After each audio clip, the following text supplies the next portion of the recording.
안녕하세요. 안녕하세요. 네, 반갑습니다. 저는 이제 여러분에게 영양학 강의를 할 권수경이라고 합니다. 저희 이제 12월 달에 시험이 있잖아요. 그쵸? 그래서 이제 준비를 시작하시는데, 대략적으로 이제 시험에 대해서는 아시는 분들은 아시겠지만, 우리가 이제 총 220문제를 풀게 돼요. 전 과목 다 해서.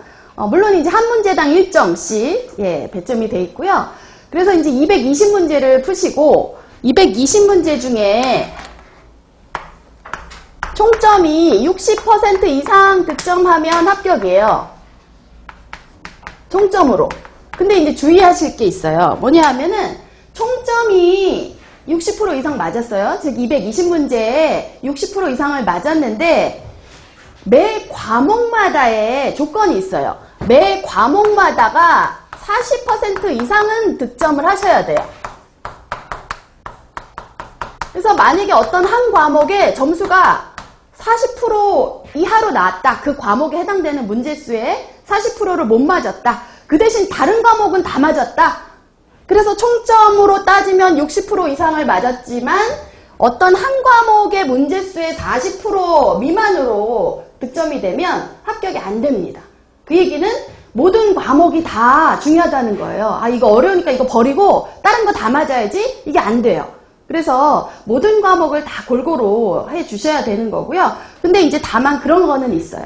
이게 과목마다 문제수가 다르겠죠? 그래서 만약에 이제 우리가 전체적으로 이제 2교시 수업을 보는데, 죄송합니다. 2교시의 시험을 보는데, 1교시가 이제 100분 동안 보시고요. 2교시는 이제 85분 동안 봐요. 그래서 1교시에 전체적으로 120문제를 푸십니다. 2교시에 100문제를 푸시는 거고요. 그래서 이제 합하면 220문제가 되는 거죠. 그래서 120문제인데, 요게 크게 두 과목으로 나뉘어 갖고요. 60문제, 60문제 이렇게 돼 있거든요.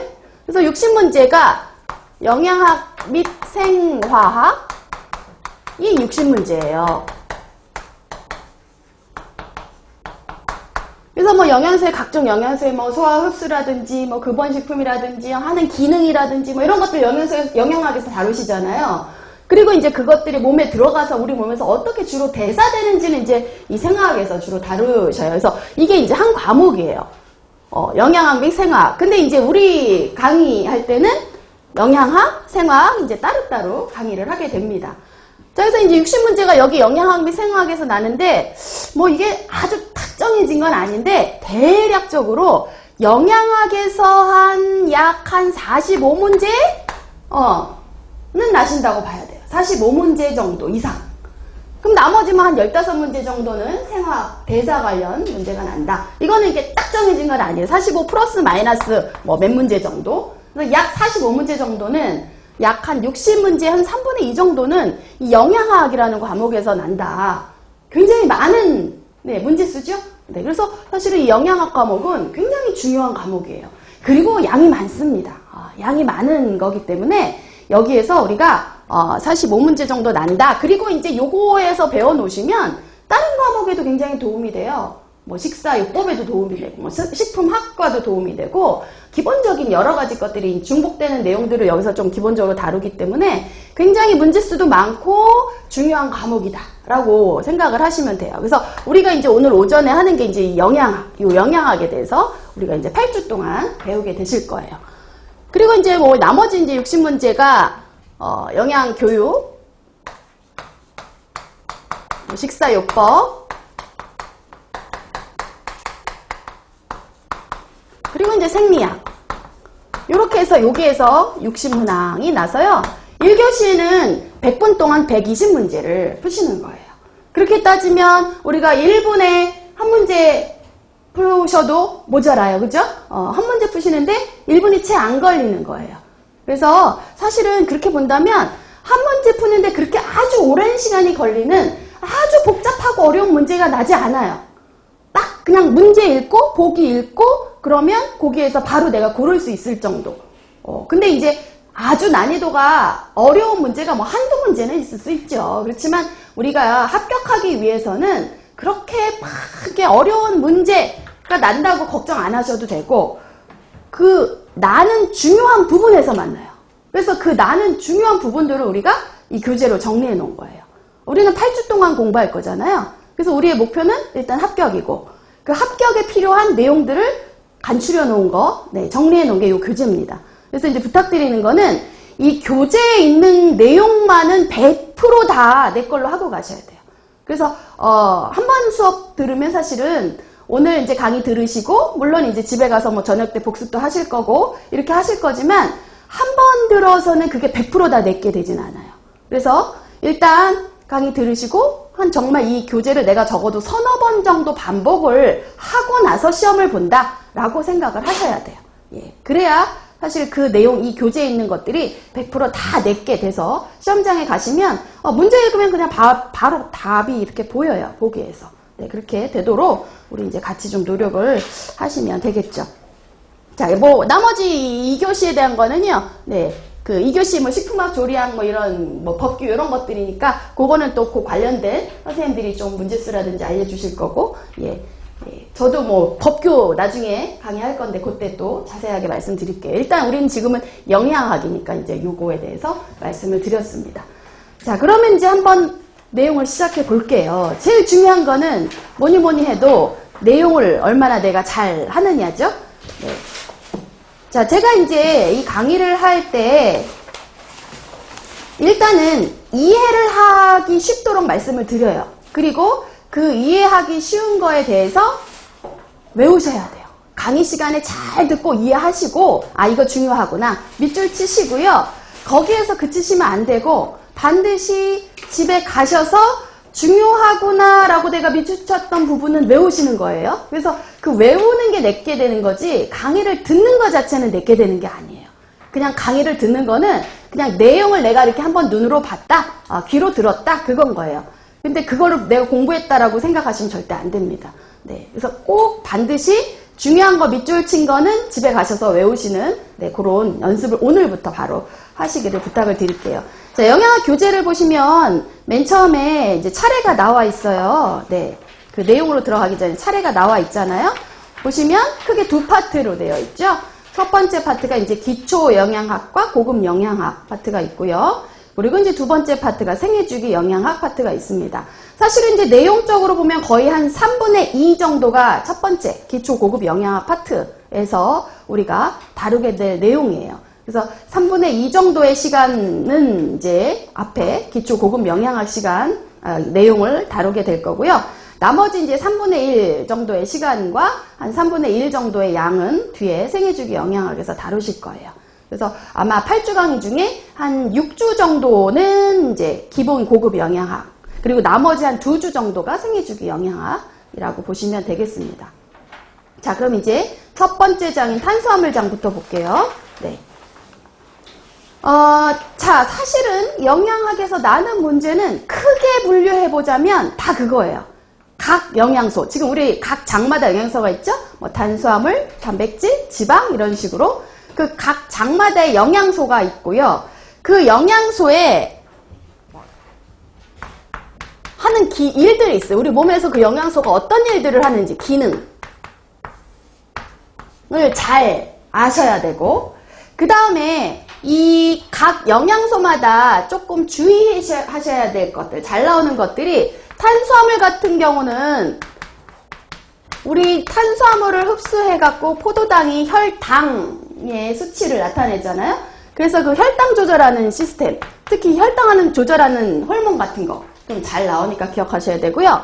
그리고 요 경우에 우리 건강과 관련해서 식이섬유가 굉장히 성인병 예방이라든지 굉장히 중요하단 말이에요.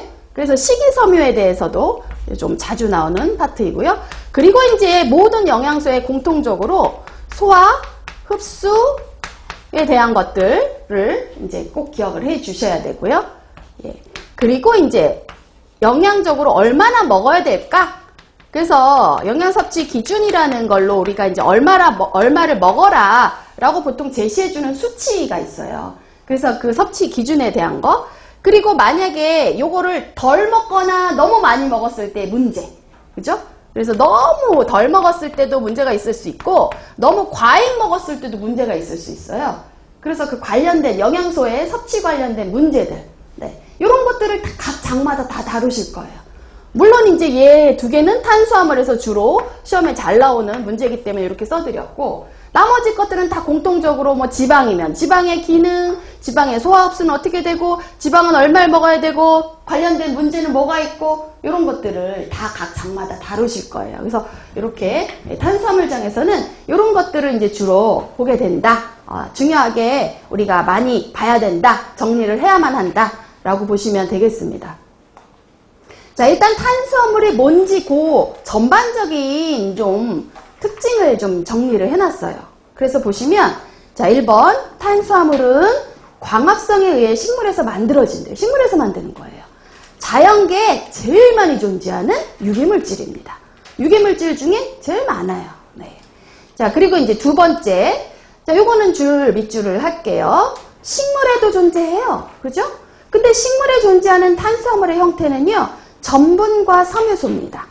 그래서 식물에 밑줄 치시고 전분, 섬유소로 존재. 얘네들이 탄수화물인 거예요. 식물에 존재하는 탄수화물의 형태. 자, 그리고 동물에도 존재합니다. 우리 사람에도 있어요. 그죠? 자, 그러면 동물에는 어떤 형태로 존재하고 있느냐? 탄수화물이 당과 글리코겐. 당과 글리코겐으로 존재한다는 거죠. 그래서 동물 해놓고 밑줄 쳐놓고 당, 글리코겐 존재, 이렇게 밑줄을 쳐놓으시면, 아, 식물에 존재하는 탄수화물의 형태는 뭐와 뭐다. 아, 동물에서는 뭐와 뭐다. 이렇게 기억하시면 되겠습니다. 자, 네 번째는 이 탄수화물은 에너지 공급원으로 굉장히 중요합니다. 그래서 탄수화물은 1g당 4칼로리를 내죠. 그래서 에너지를 공급을 해요. 1g당 4칼로리. 에너지 공급원으로 굉장히 중요합니다. 자, 소화가 잘 돼요. 탄수화물이. 그리고 독성물질이 별로 없습니다. 그래서 보통 탄수화물을 주식으로 삼는 나라들이 많죠. 네. 자, 그리고 6번 볼게요. 그럼 탄수화물은 어떻게, 뭘로 만들어졌느냐? 3개로 만들어진 거예요. 탄소, 수소, 산소. 근데 이때 일정 비율로 만들어졌습니다. 1대 2대 1이에요. 그래서 탄소, 수소, 산소가 1대 2대 1 이렇게 존재하는 게 바로 탄수화물입니다. 네. CHO가 1대 2대 1. 그래서 여기서 CHO 1대 2대 1 이 정도는 기본적으로는 조금 기억을 해주셔야 되겠죠. 자, 그럼 이제 이거를 일반식으로 어떻게 나타내느냐? 7번에 나와 있어요. 네. CmH2ON 이렇게. 이렇게 얘기를 합니다. 사실 보세요. C가 하나, H 둘, O가 하나 이렇게 돼 있는 건데, 그거를 우리가 이제 화학 일반식으로는 이렇게 표현을 한다는 거예요. 그래서 7번에 일반식 나와 있고요. 자, 8번에 보시면 사실 이런 것들은 식품학에서 또 다루시는 것들이에요. 자, 8번에 보면 탄수화물은요, 일단 무조건 알코올기는 있어요. 무조건 알코올기는 다 갖고 있습니다. 그래서 1개 이상의 알코올기를 갖고 있고, 이건 뭐든지 어떤 탄수화물이든지 다 갖고 있는 알코올기고요. 자, 그런데 이제 여기에다가 어떤 탄수화물은 알데하이드기를 가지고 있고 어떤 애들은 케톤기를 가지고 있대요. 그래서 알데하이드기를 가지고 있는 애를 우리가 알도즈라고 불러주고, 케톤기를 가지고 있는 탄수화물을 케토즈라고 불러줘요. 네, 알데하이드기 가지고 있는 알도즈와 케톤기를 가지고 있는 케토즈들이 있습니다. 자, 그럼 이제 탄수화물은 우리가 한번 분류를 해볼게요. 이렇게 분류를 하죠. 단당류. 단당이니까 당이라는 게 하나 있다 이렇게 기억하시면 편하겠죠. 하나 있다. 그래서 이 단당류는 사실은 더 이상 쪼개지지 않는 가장 작은 단위라고 생각하시면 돼요. 더 이상 쪼개지지 않아요. 네. 더 이상 쪼개지지 않는 제일 작은 단위가 단당이에요. 그래서 이 단당류 안에도 탄소수에 따라서 탄소가 3개인 단당도 있고 4개인 애도 있고 5개인 애도 있고 6개인 애도 있거든요. 그래서 이제 탄소수가 4개, 3개, 4개, 5개, 6개에 따라 3탄당, 4탄당, 5탄당, 6탄당이라고 해주는데, 사실은 이제 우리는 영양학에서는 주로 5탄당이나 6탄당에 관심이 많아요. 우리는 주로 이쪽을 볼 거예요. 왜냐하면 6탄당, 즉 탄소수가 6개인 게 우리가 흔히 아시는 뭐 포도당이라든지 갈락토즈라든지 이런 애들은 전부 다 6개인 애들이에요. 6탄당. 그래서 이런 것들이 주로 우리 영양학적으로 의미가 있잖아요. 우리 몸에 들어와서 이용되고 하기 때문에 사실은 이제 사람에게 주로 많이 이용되고 하는 것들이 6탄당이라 우리는 이제 앞으로 6탄당에 대해서는 조금 더 깊이 볼 거예요. 자, 그래서 이제 제일 더 이상 쪼개지지 않는 탄수화물의 성격을 가진 가장 작은 단위가 이제 단당이라면 이 단당이 2개가 결합한 것을 우리가 2당이라고 하고요. 한 2개에서 한 9개 정도 단당류가 그래서 한 10개 미만으로 단당류가 결합되어 있는 것을 이제 과당 또는 올리고당이라고 해요. 근데 과당류는 좀 헷갈리기 쉬워요. 왜냐하면 2당류 중에 과당이라는 프락토즈가 있기 때문에 그거랑 같은 거라고 생각하시면 안 되고 여기에서 단당류가 2개에서 9개 정도가 결합되어 있는 거 요거를 그냥 9개 정도 단당류가 여러 개 결합되어 있는 거라고 해서 그냥 소당류라고도 많이 해요. 소당류. 그래서 이제 이렇게 생각하시면 편해요. 단당류가 하나 있는 게 단당, 단당이 2개 결합한 거 2당, 2개나 9개 결합한 거 소당, 그리고 10개 이상이 결합한 거는 다당. 네, 이렇게 분류하시면 됩니다. 제가 이렇게 분류를 해봤으니까 그럼 하나하나 보도록 할게요. 단당류부터 하나하나 보도록 하겠습니다. 자, 그래서 이제 한 페이지를 넘겨보시면 네, 하나하나 좀 자세히 보려고 해요. 뭐 단당류라든지 이당류라든지 소당류라든지 네, 보시면요. 자, 첫 번째 단당류부터 볼게요. 아까 얘기한 것처럼 단당류는 탄수화물의 성질을 지닌 가장 작은 단위예요. 여기서 더 이상 쪼개지면 탄수화물의 성질을 갖지 않아요. 탄수화물을 성질을 가진 가장 작은 단위. 그리고 이게 이제 소장에서 흡수될 수 있다 해서 이제 더 이상 쪼개지지 않는다고 그랬잖아요. 쪼개지고 다당류에서 쪼개져서 가장 이제 더 이상 쪼개지지 않는 가장 작은 단위이기 때문에 이 작은 단위가 되어야만 소장에서 흡수가 가능해요. 그래서 여기 소장에서 흡수될 수 있다. 그래서 밑줄 치시고 네, 탄수화물의 흡수 형태라고 쓰시면 되겠어요. 탄수화물이 소장에서 흡수될 때의 형태가 바로 이 단당류예요.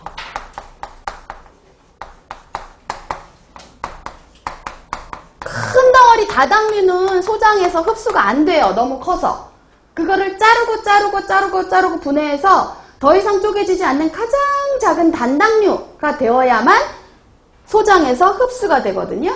그래서 탄수화물의 소장에서의 흡수 모양이 뭐냐? 형태가 뭐냐? 그럼 단당류다. 제일 작은 단위인 단당. 요 모양으로 되어야, 쪼개져야 흡수가 되는 겁니다.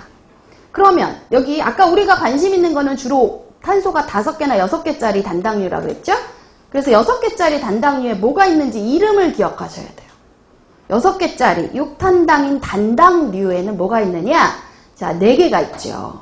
그래서 포도당, 걸어오고 글루코스라고 하죠. 과당, 우리가 프락토즈라고 합니다. 그리고 갈락토즈, 만노즈. 자, 그래서 이제 이름만 딱 보면 얘는 단당류야. 이 정도는 알고 가셔야 돼요. 과당, 프락토즈, 그럼 이거 단당류.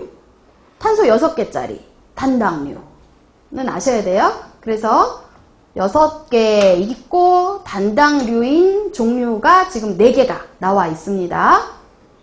그리고 이제 5개의 탄소를 가진 단당류도 있어요. 그래서 여기 나오는 리보스, 데옥시리보스, 자일로스, 아라비노스. 얘네들도 단당이긴 한데요. 탄소가 5개예요.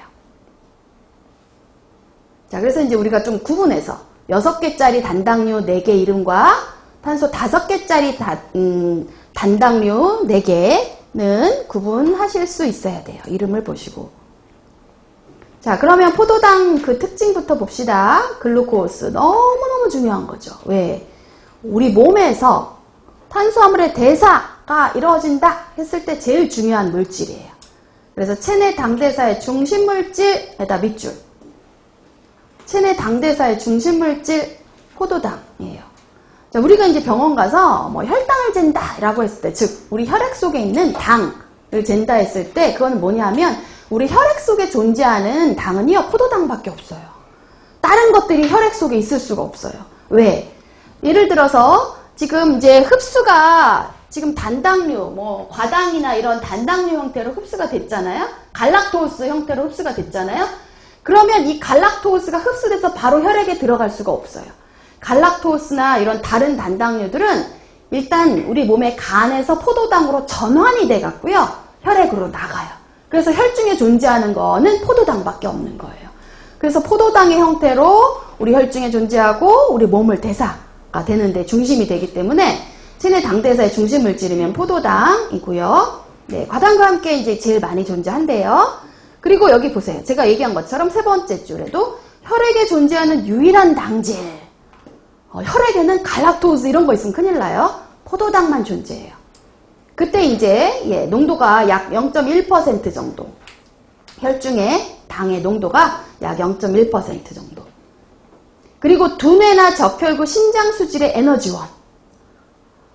사실은 이제 에너지를 내는 거는 탄수화물 말고도요, 지방도 있고 단백질도 있어요. 이렇게 세 개가 에너지를 내거든요. 그런데 어떤 기관들은, 여기 나오는 두뇌라든지, 뭐 적혈구라든지 이런 것들은요, 다른 애들 갖고 에너지를 내고 싶지 않아 해요.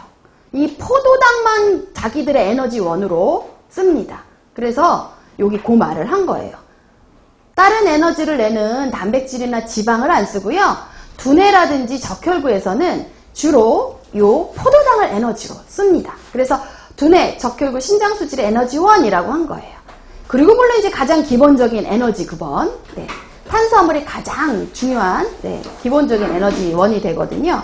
라고 합니다. 그래서 포도당의 특징 기억을 해주시고, 자, 그리고 이제 얘는 첫째 줄에 보니까 알도즈라고 그랬네요. 이건 뭐 알데하이드기를 갖고 있다는 얘기겠죠? 네. 자, 그리고 이제 그거는 그럼 포도당을 우리가 어디서 얻을 수 있느냐? 9번. 전분 메가당을 분해했을 때 나오는 산물. 왜냐하면, 자, 이 포도당이 두 개가 결합되어 있는 거를 우리가 메가당이라고 하거든요. 포도당. 이렇게 두 개가 있는 거를 메가당이라고 해줘요. 즉, 이당류겠죠? 이당류, 메가당. 근데 이제 이게 또 여러 개 포도당이 여러 개 이렇게 결합되어 있는 형태가 전분입니다. 여러 개 되어 있는 포도당이 여러 개 결합되어 있는 게 바로 전분이에요. 그러니까 전분을 분해하고 하면 메가당도 나올 것이고, 메가당을 또 분해하면 뭐 포도당이 나오겠죠. 그래서 전분이나 메가당의 분해 산물이다 라고 얘기하는 겁니다. 그래서 포도당은 두 개 모이면 메가당이 되고요. 포도당이 여러 개 모이면 전분이 되는 거예요. 자, 그래서 이제 여기서 하나만 정리를 해볼게요. 우리가 단당류인 포도당이 여러 개 결합된 게 다당류라고 했죠. 근데 이제 요 앞에 단순 다당류라고 붙이면 이거는 한 가지 종류가 여러 개 결합했다 이 소리예요. 당이 여러 종류가 아니라 한 가지 종류. 즉 포도당이라는 거 요 한 종류가 여러 개 결합되어 있을 때 우리가 이제 전분이라고 불러줄 수가 있어요. 네. 물론 이제 요거 말고도 나중에 보면 셀룰로스, 그 다음에 뭐 글리코겐 이런 것도 포도당이 결합되어 있는 다당류입니다.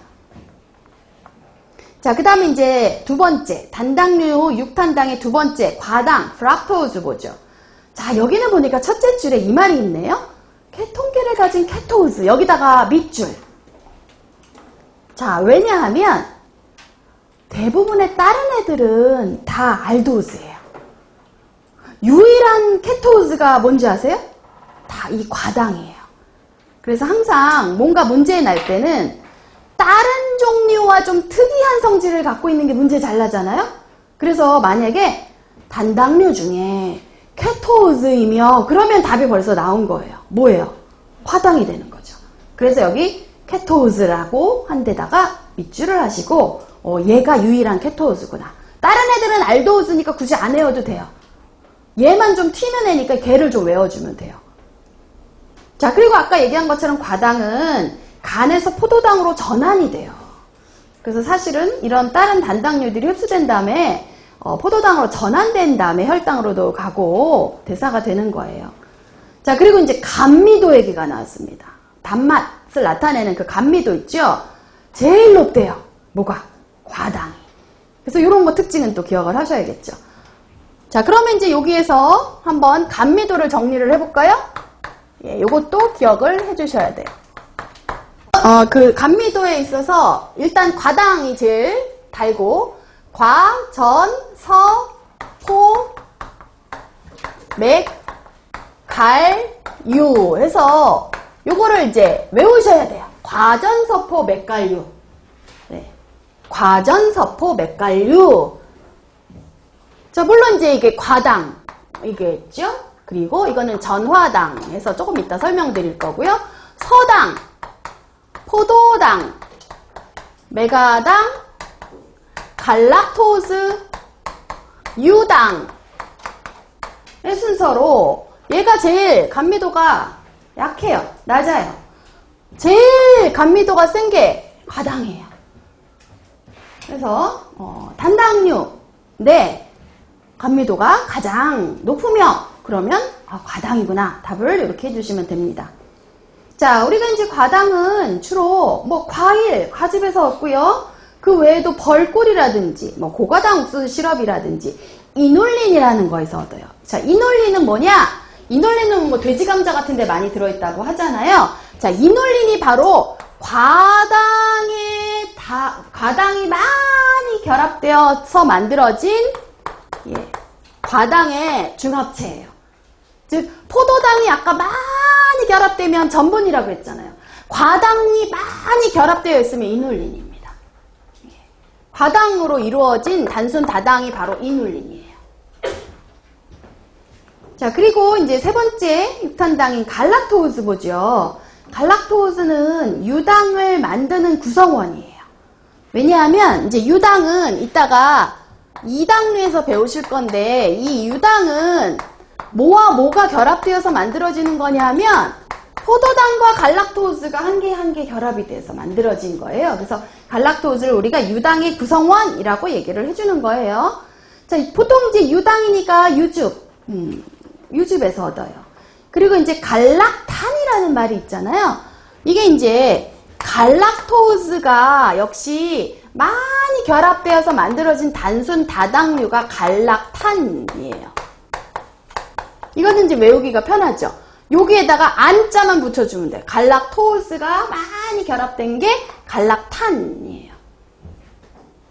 그리고 이제 만노즈 같은 경우는 뮤코프로틴 같은 게 이제 우리 몸에 뮤코프로틴이라는 걸 만드는 성분이 돼요. 그리고 곤약이나 이런 곤약 같은 식품에도 있고요. 효모에도 있고요.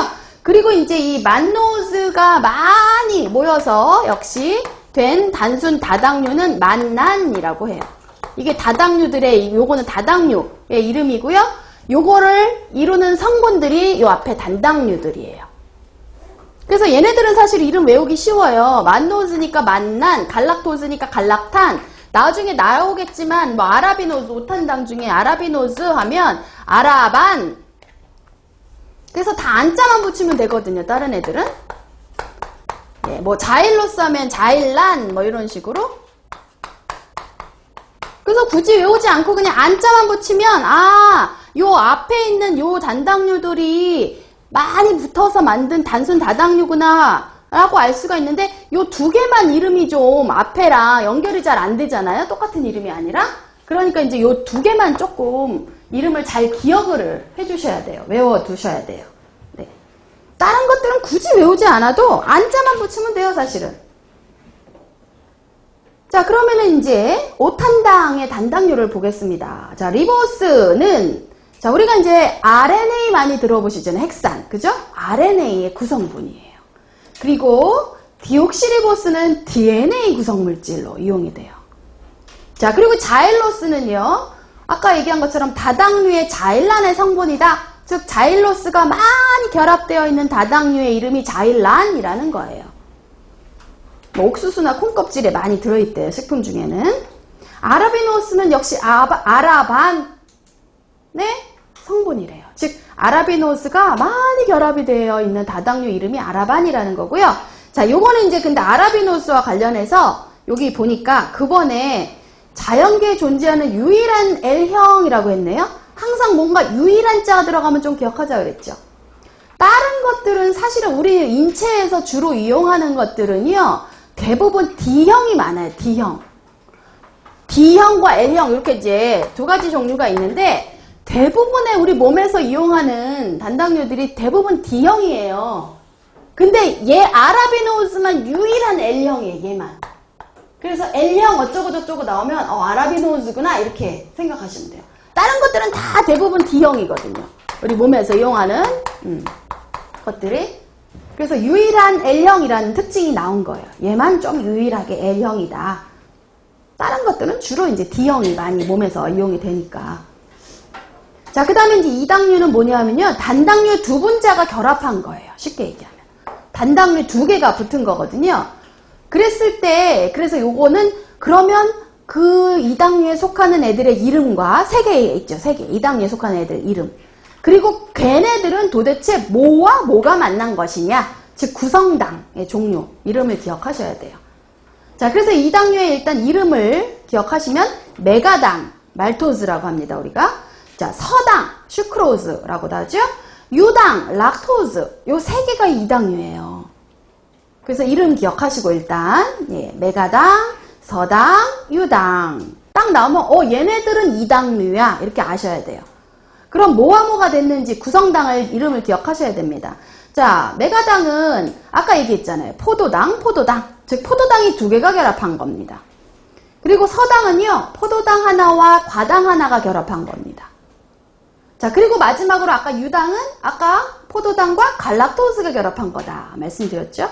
그래서 이 구성당의 종류를 기억을 좀 해주셔야 돼요. 자, 특징을 좀 보죠. 이 당류들은 보니까 다른 애들은 다 환원성이 있는 환원당인데 환원성이 없는 비환원당이 하나 있네요. 그게 바로 서당이고요. 예.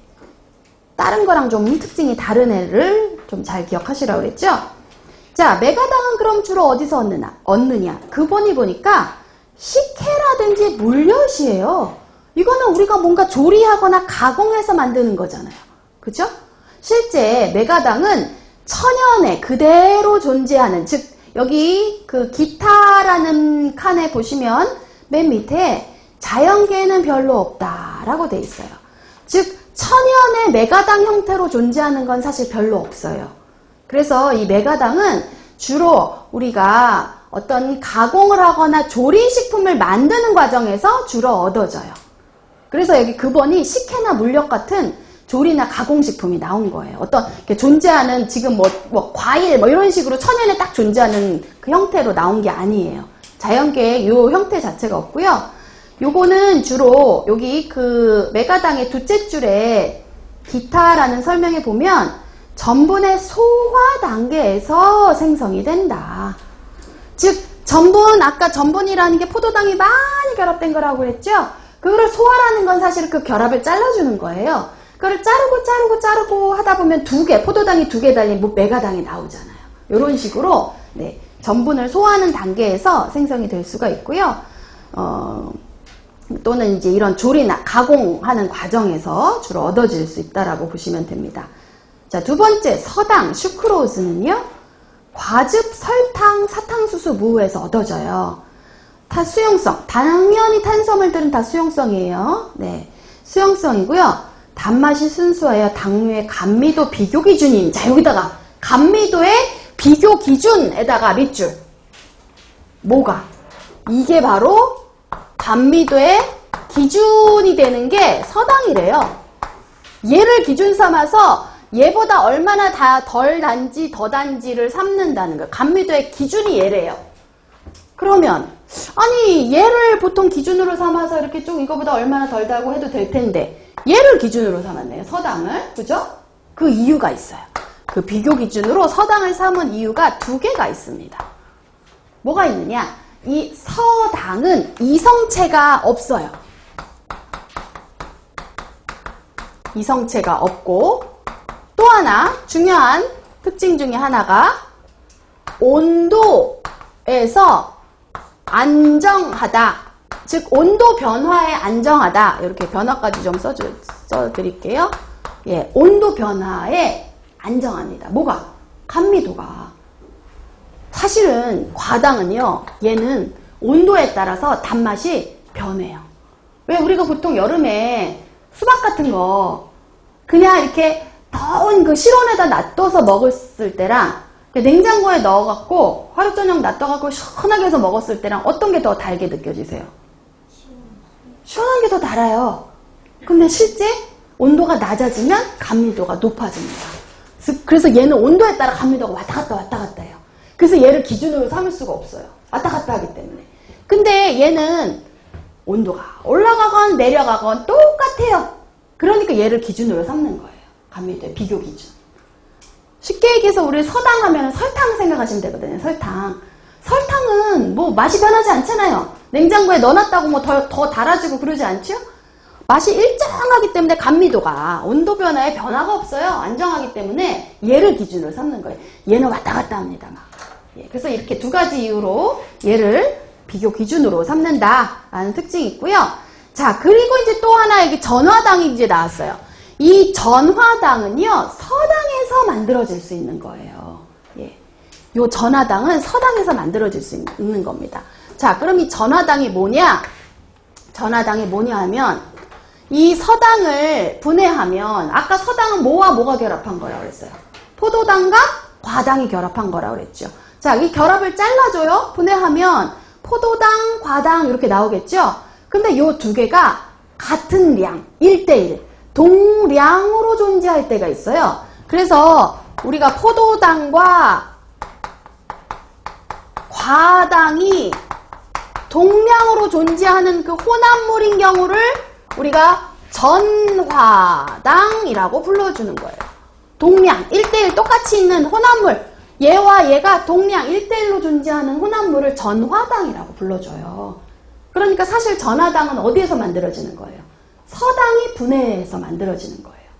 네. 서당이 분해돼서 포도당, 과당 이렇게 분해됐는데 이게 두 개가 동량인 혼합물 상태를 전화당이라고 불러줍니다. 자, 그래서 여기 보시면 묽은 산 또는 효소로 가수 분해된 혼합물, 이 서당을 분해했어요. 그래서 만들어진 혼합물이 있는데 그게 바로 전화당이라 하고요. 여기 전화당하고 땡땡 빈칸돼 있죠? 이거 쓰시면 돼요. 포도당과 과당의 동량 혼합물인 상태. 요거를 우리가 전화당이라고 합니다. 전화당은 그러니까 서당에서 만들어지는 거예요. 자, 유당 볼까요? 락토즈, 포도당 하나와 갈락토즈 하나가 결합돼 있죠? 당연히 유즙, 모유 같은 데도, 예, 그리고 이제 뭐 우유에도 있죠, 락토즈. 자, 얘는 우리 이제 소장에 있는 락타아제라는 효소가 있어요. 그래서 그 락타아제라는 효소에 의해서 분해가 되고요. 자, 근데 이제 이 유즙은 아시다시피 효모가 발효를 못합니다. 그래서 효모에 의한 발효는 되지 않아요. 효모에 의한 발효는 안 됩니다. 자, 그리고 이제 유즙은 애기들한테는 굉장히 중요한 성분이죠. 영양 성분이죠. 네, 그래서 신생아, 신생동물의 중요 영양 성분이다. 그리고 이제 이 유당이 뇌발육을 촉진하는 굉장히 좋다고 그래요. 왜냐하면 이제 이 포도당과 갈락토즈로 이루어졌는데 이 갈락토즈 같은 게 뇌발육에 굉장히 중요한 성분이거든요. 그래서 이 포도당과 갈락토즈로 이루어진 이 유당 같은 경우는 뇌발육에 굉장히 중요한 성분이라고 우리가 얘기를 해줍니다. 또 하나, 이 유당은 정장작용이라는 게 있어요. 즉 장을 굉장히 깨끗하게, 여기서 이제 정장이라는 거는 우리 몸의 장내에 있는 유익균들을 굉장히 잘 자라게 도와줘요.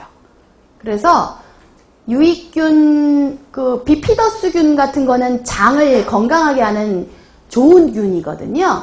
그런 것들을 잘 자라게 도와주는 역할을 해요. 그래서 이 유익균들을 잘 자라게 도와주고, 반면에 병을 일으키는 나쁜 균들도 장에 있거든요. 그래서 그 유익균들이 많이 자라면 그 나쁜 균들을 못 자라게 막 억제해요. 그러니까 장이 굉장히 건강하고 깨끗한 상태가 되는 거죠. 그렇게 하는데 도움을 주는 게 바로 이 유당이에요. 네, 정장작용. 자, 그리고 이제 유당은 칼슘 흡수를 도와주는 역할도 합니다. 자, 그리고 이제 소당류로 넘어가죠. 이 소당은 아까 얘기한 것처럼 단당이 한 3개에서부터 한 10개 미만 정도가 결합되어 있는 거를 얘기를 해요. 그리고 이제 소당을 우리가 보통 이제 올리고당이라고 많이 합니다. 아마 올리고당은 많이 들어보셨잖아요. 우리 마트에 가도 막 올리고당 파는 거 요즘에 많잖아요. 그죠? 예, 이 올리고당을 보시면 여러 가지가 있는데 뭐 단당이 3개 결합한 것서부터 이제 뭐 9개 뭐 이 정도까지 결합된 게 여러 가지가 다 있겠죠. 근데 그 중에서도 특히 이제 3개가 결합한 3당류의 이름이 라피노즈라고 해요. 예. 이거는 3개가 결합했어요. 근데 뭐뭐뭐가 결합했느냐? 갈락토즈 하나, 포도당 하나, 과당 하나 이렇게 결합해서 요거를 우리가 3당류 라피노즈라고 해주고요. 그리고 이제 4개가 결합한 게 있어요. 근데 이제 요거는 갈락토즈가 2개와 포도당 하나와 과당 하나 이렇게 결합을 한 거를 이제 우리가 4당류, 근데 요거를 스타키오스라고 불러줘요. 그리고 이제 나머지는 그거보다 더 많이 결합하고 10개 미만의 단당류들이 결합된 건데 나머지 뭐 이소말도 올리고 갈락도 올리고 해서 프락도 올리고 뭐 여러 가지 대도 올리고 등등 있잖아요. 근데 얘네들의 기능에 보면 공통적으로 들어간 말이 뭐가 있느냐 하면 비피더스 증식인자라고 보이실 거예요. 비피더스 증식인자 보이세요? 네. 그리고 또 하나 난소화성, 즉 소화가 잘 안 된다 이 얘기예요. 이 올리고당은요 소화가 안 됩니다. 우리 몸에 소화 효소가 없어요. 그래서 소화가 잘 안 돼요. 즉 소화 효소에 의해서 일단 분해가 돼서 잘려야지만 제가 아까 제일 작은 단위가 되어야 소장에서 흡수가 된다고 했죠. 근데 얘네들은 소화 효소에 의해서 소화가 안 돼요. 분해가 안 되기 때문에 소장에서 흡수가 되지 않습니다. 소장에서 흡수가 되어야 그것들이 대사가 되어서 에너지를 내는 거거든요. 그래서 소장에서 흡수가 안 된다. 아까 소화가 안 된다. 즉 소화 효소에 의해서 잘리지 않는다. 소장 흡수가 안 된다. 그러면 이건 나중에 에너지원이 안 된다. 에너지를 안 내요. 이 얘기예요. 소화가 안 된다라는 거는. 그래서 여기 그 표에 바로 윗줄에 보면 소장에서 흡수되지 않아 영양학적 가치는 적다. 즉 이게 소장에서 들어와서 에너지를 내거나 하지는 않는다는 거예요. 그래서 사실은 에너지를 안 내면 좋은 게 어디에는 좋을까요? 어디에는 좋을까요? 비만 예방하는 데는 좋죠. 그래서 뭐 올리고당 선전하면서 뭐 이렇게 비만 예방 뭐 이런 거 가끔 문구 보셨을걸요? 예, 그 얘기예요. 얘가 흡수 안 돼서 에너지원이 안 되기 때문에 얘는 단맛은 내지만 이게 뭐 들어가고 에너지를 내거나 그러지 않잖아요. 열량을 만들거나. 네. 그래서 이제 난소화성은 그 얘기가 있는 거고요. 아, 비피더스 증식인자도 골고루 들어있잖아요. 즉시 이 비피더스 균을 잘 자라게 도와주는 거예요. 비피더스 균을 얘가 아까 얘기한 것처럼 장에 있는 유익균이에요. 얘를 잘 자라게 도와줘요. 증식을 시켜줘요. 그 얘기는 장 내에 있는 여러 유해균들을 없애준다. 그래서 이것도 역시 정장작용이라고 할 수 있어요. 장 건강에 좋아요. 그래서 올리고당도. 네, 아까 유당도 그랬지만 올리고당도 비피더스균을 잘 자라게 도와준다라는 거는 장 건강에 좋다는 얘기예요. 자, 그래서 올리고당은 그런 특징이 있습니다. 자, 그러면 이제 우리가 다당류를 보도록 할게요. 여러 개의 단당류들이 결합이 된 거예요. 적어도 10개 이상. 근데 이 다당류는 이 표에 보시면 크게 두 개로 나눠졌죠. 단순 다당류와 복합 다당류로 나누어져 있어요. 단순 다당류는요, 결합되어 있는 단당류들이 딱 한 종류예요. 똑같은 애들이 여러 개 결합한 거이고요. 복합 다당류는 여러 개 결합되어 있는 그 단당류들이 종류가 굉장히 다양해요. 한 개가 아니라 다양한 여러 개의 단당류들이 결합되어서 만들어진 다당류다 이 뜻이에요. 자, 그럼 이제 단순 다당류, 복합 다당류 종류를 보기 전에 그 다당류를 설명한 문장을 한번 잠깐 보고 지나갈게요. 여기 1번에 보시면 다당류는 또 이렇게도 나눠요. 소화가 되는 애, 소화가 되지 않는 애. 그래서 소화가 되는 것들은 전분이나 글리코겐이 대표적인 건데 요거를 소화성 다당류, 즉 소화가 된다 이 뜻이에요. 예. 그리고 소화가 안 되는 거를 난소화성 다당류라고 해줘요. 대표적으로 섬유소, 여기 즉 셀룰로스라고 나온 거 하고 팩틴 이런 종류들이 소화가 안 돼요. 우리 몸에는 얘네들을 소화시킬 소화 효소가 없거든요. 그래서 소화가 되는 거와 안 되는 거 이렇게 나눠집니다. 자, 그러면 이제 그 단순 다당류, 복합 다당류로 또 들어가서 특징을 보도록 할게요. 자, 일단 단순 다당류의 이름들을 보시면 전분, 덱스트린, 글리코겐, 셀룰로스예요. 근데 얘네들은 그러면 얘네들을 구성하고 있는 그 한 종류의 단당류가 뭘까? 아까 했잖아요. 포도당. 포도당으로 결합되어서 이렇게 다양한 다당류를 만들 수 있어요. 근데 여기 전분과 여기 셀룰로스에 큰 차이가 있어요. 보시면 결합하는 방법이 틀려요. 결합은 지금 포도당들이 다 결합되어 있긴 한데 결합 방식에 따라 어떤 거는 전분이 되고요. 어떤 거는 셀룰로스가 되는 거예요. 그래서 보시면 전분은 여기 나오는 것처럼 알파 결합, 지금 뭐 알파 14, 알파 16 어쩌고 나오잖아요. 그래서 알파 결합 방식으로 결합이 되어 있고요. 자, 셀룰로스는 똑같이 D형 글루코스가 결합된 거이긴 한데 베타 14 결합으로 되어 있어요. 그래서 이 구성하고 있는 당은 D글루코스 맞아요. 근데 결합하는 방식이 알파냐 베타냐 이거에 따라서 알파 14, 16 결합한 거는 전분이 되고요. 베타 14 결합한 것은 셀룰로스가 돼요. 자, 이렇게 어쨌거나 이 네 가지는 전부 다 글루코스, 즉 포도당들이 결합이 된 거예요. 자, 그럼 전분부터 보죠. 우리가 스타치 많이 들어보셨잖아요. 우리 곡류에 전분이 있다 그러죠? 그래서 뭐 각종 곡류나 서류 이런 데 전분이 있고요. 자, 나온 것처럼 D글루코스들의 중합체, 즉 글루코스들이 여러 개 결합했다 이 소리예요. 자, 이 전분은 아밀로스와 아밀로펙틴으로 이루어집니다. 아밀로스는 이렇게 알파 14 결합, 아밀로스는 알파 14 결합을 하고요. 이렇게 되어 있기 때문에 우리가 사슬구조다 이렇게 얘기해요. 사슬구조. 자, 아밀로펙틴은 14의 16 결합입니다. 아밀로펙틴은 알파 14에 알파 16 결합이 있어요. 즉, 이렇게 사슬 14에 이렇게 가지가 달려있어요. 가지. 알파 16 결합. 가지. 그래서 이제 가지 구조다. 이렇게 얘기해요. 그래서 스타치는 아밀로스와 아밀로펙틴으로 구성되어 있다. 즉, 사슬 구조를 가진 아밀로스와 사슬에 가지 달린 가지 구조를 가진 아밀로펙틴으로 구성되어 있다. 라고 아마 식품학에서도 많이 배우셨을 거예요. 자, 그럼 이제 요거를 여러 개가 결합되어 있으니까 요거를 우리가 소화시키면 이렇게 잘라줘야 될 거 아니에요. 결합을 끊어줘야 되겠죠. 뭐가? 효소들이. 소화 효소들이 그 역할을 해요. 그러면 요 아밀로스, 아밀로펙틴을 끊어주는 효소의 이름이 뭐냐? 자, 여기 보시면 이 전분을 분해하는 효소가 아밀라제라는 게 있어요. 아밀라제. 근데 이 아밀라제는 사실은 종류가 여러 개예요. 그래서 알파 아밀라제, 베타 아밀라제, 글루코 아밀라제 여러 개예요.